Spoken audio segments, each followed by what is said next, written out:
Adam, can you tell that we are live? 6 seconds in. 6 seconds Hey, in, everybody. we're a ton of content in the first 6 seconds. How are you?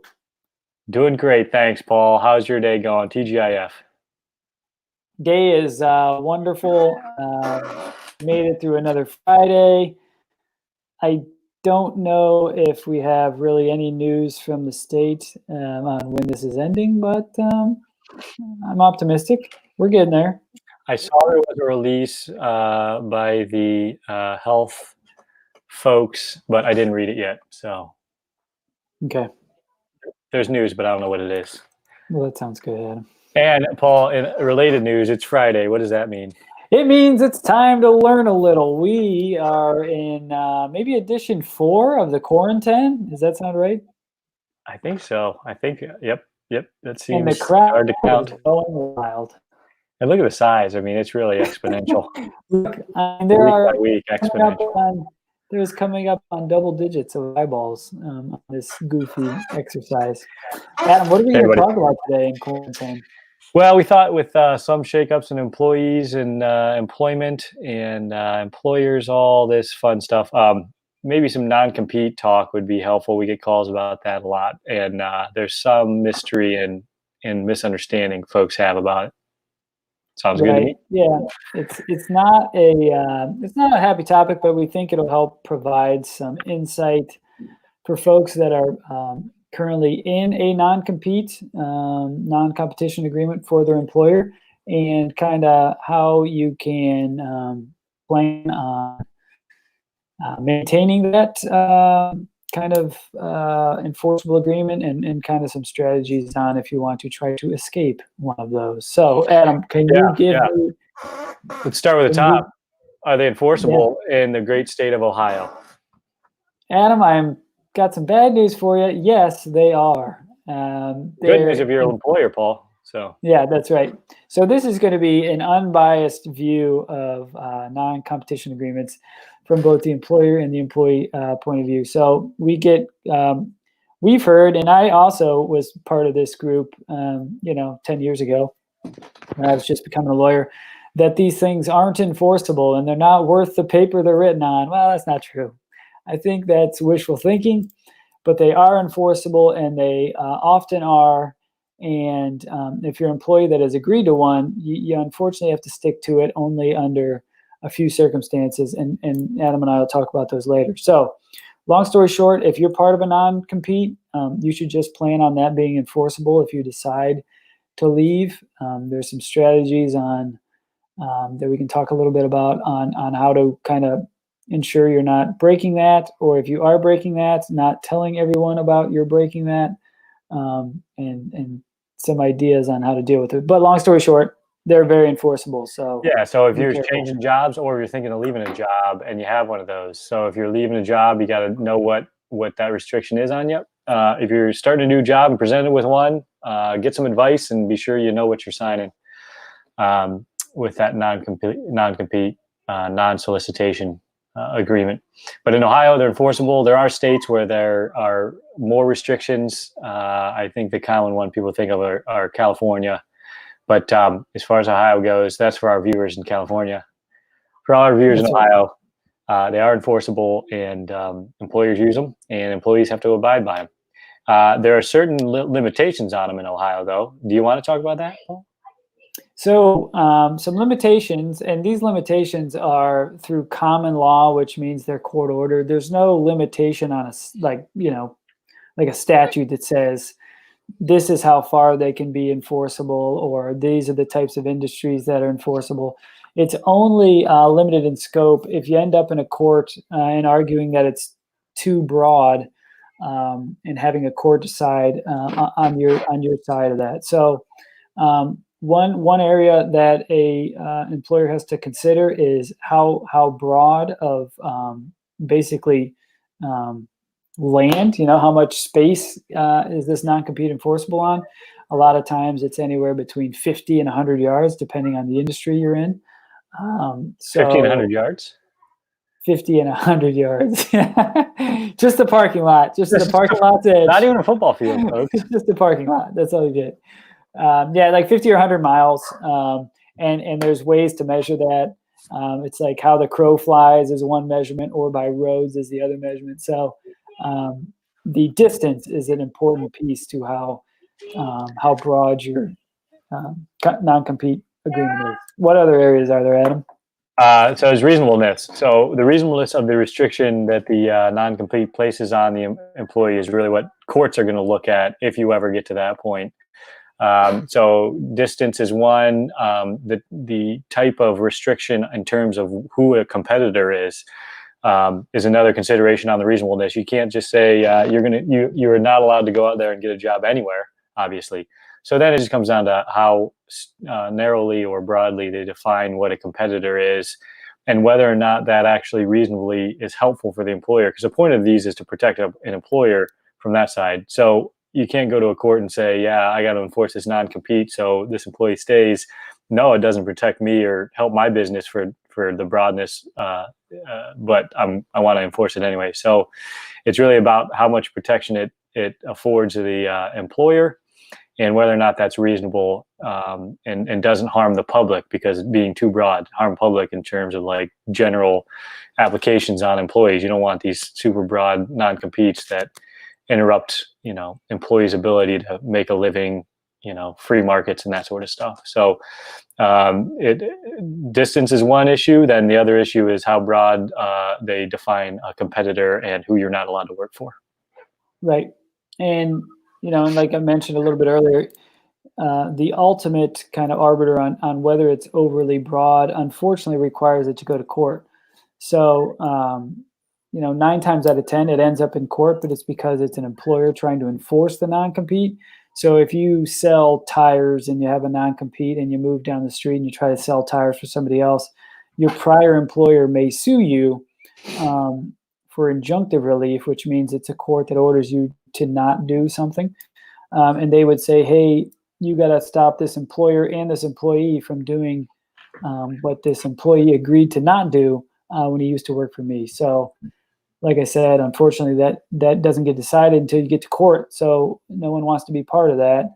And then, so the one thing you want to do when you're leaving an employer is, if it's under good terms because you took a job somewhere or you're looking at taking a job somewhere, these are unfortunately conversations you're going to try to have to work out in order to kind of be a free bird. Going back to the reasonableness, even if a court, if someone sues you and then you say, hey, court, it's unreasonable, the court may, they're going to gauge whether that is reasonable. And then if they find it unreasonable, then they're just going to probably reform the provision to make it reasonable. So you're not going to be off the hook, unlikely that your boss will have to pay money for suing you under a crappy non-compete agreement. So long and short of it, again, the Debbie Downer of Friday, they're very enforceable, and there's no way to escape. Yeah. All right. So yeah. All right. So there you go, folks. So if Adam, and the best is that if Adam wants to leave, he can, because lawyers, non-competes cannot be enforced against attorneys, because it would be so injurious to the public if Adam were barred from competing against me. So you're just telling me this now? Alive, we're doing it live. Where all those threats we're doing it live. Past. So hey, we got a question, Adam. All right, hey folks, thanks. We got whether Dan wants to or not. We're putting him on here. His question is, do they have to prove loss? No, they don't. They just have to prove you're breaching the non-compete. So the loss would be kind of the second stage of your breaching the non-compete.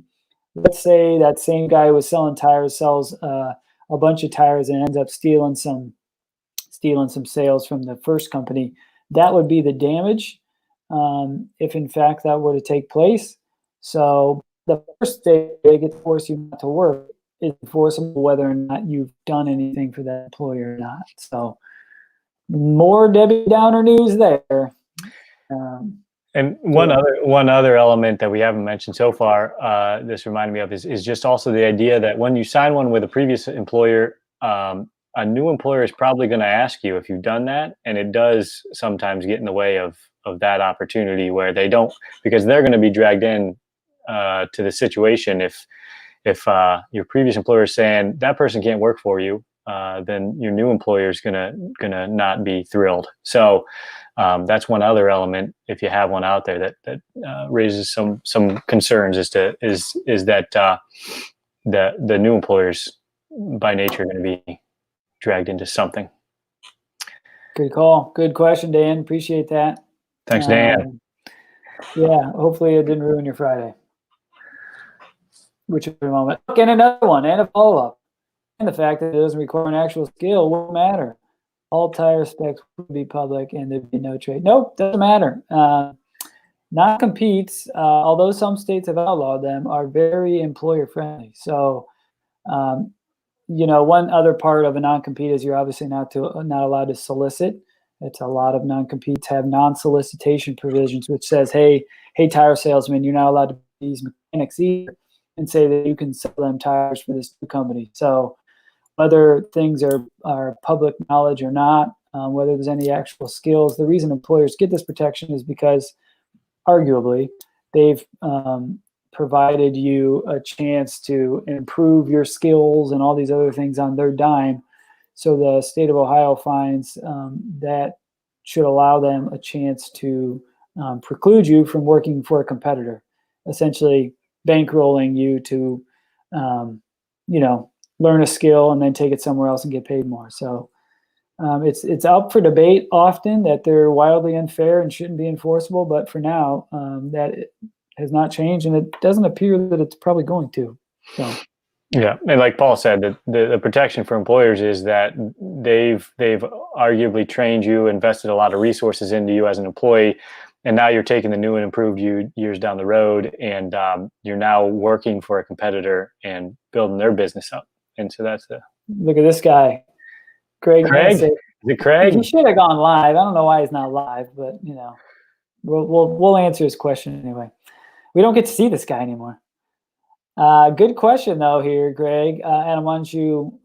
can you refuse to sign it? And what would happen if you do?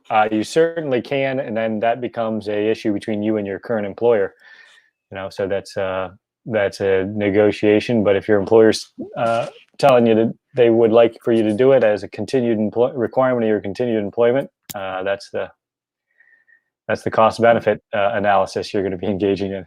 Yep. And that's kind of the ultimatum a lot of employees get. Very often employers don't find that this is a thing until they bump into some boring lawyer like me and Adam.